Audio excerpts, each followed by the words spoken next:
So it's not a disc issue. It's not something from the elbow, but it is truly carpal tunnel syndrome. A lot of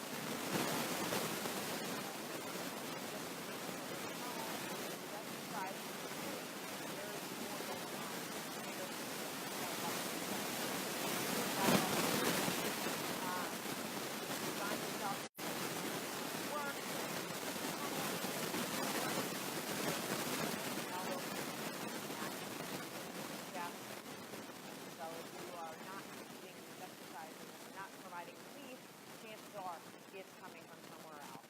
So carpal tunnel, first exercise you're going to do. Carpal tunnel is a nerve issue, so you want to allow the nerve to glide through. So basically what you're going to do is you're going to start, okay, and you're going to have your arm come straight out, and you're going to bend your neck to the side. Now, if you have carpal tunnel, you have some nerve issues, you may not be able to get all the way with your hand out and then bend back. All right, that's okay. Okay, get as far as you can, and you're just going to allow your neck to go nice and easy, okay, and then you're going to bring it back. At any stage, if you feel electrical shot, if you feel pain, you want to stop. So you may feel something here, you may feel something, you may not be able to move your neck to the side. Maybe too much strain on the nerve, that's okay. But what you want to do is you basically just nice and easy, you want to go to that point where you feel that nerve stretch, and then nice and easy, bring it back. You want to do this a couple times a day, about 10 times each, every time you do it, right? It's not going to be this easy. If you have carpal tunnel, I have no symptoms of carpal tunnel, I have no issues with carpal tunnel, so this is something that I can do fairly easily. But this is what you want to do. That's called the nerve glide. You just want to make sure it's sliding in and out and it's not being affected, not being caught on anything. The next thing you want to do for carpal tunnel syndrome is you're going to reach your arm out, okay? When you do that, you want to make sure your shoulders drop and you're not doing this. Straight out in front of you, you're going to grab your fingers and you're going to pull your arm towards you. Again, if you're suffering from carpal tunnel syndrome, you may only get here. You may not need to pull back. I have no pain, no issues, so I can easily do that. It doesn't hurt me whatsoever. You're going to feel a stretch in through here. You might get pins and needles. You might get some pain.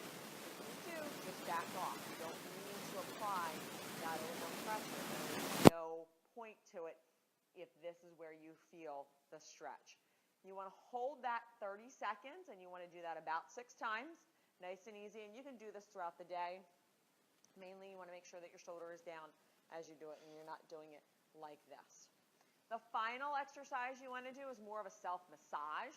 So you want to just get in there, okay, and you want to dig into these muscles in your forearm, okay, on the elbow, on either side of the elbow. You want to just break all of this up. Now, this is not the best posture to do it. You should do it while your arm is relaxed on a couch or on a table, so you're able to really get in. If you wind up holding your arm like this, you're actually going to contract those muscles, and you're not going to be able to really get in there and break some of that up. So you can push on it. If you find a tender spot, what you can do is just bring your wrist up and back, nice and easy, just like this. I'm just keeping constant pressure on that tender spot, and then I'm moving my wrist around until that pain goes away, and then I'm going to find another spot and move my wrist around. If you don't get relief with moving your wrist around, just hold that spot for about 10 seconds and then let it go. It may not completely go away. You may still have some residual pain.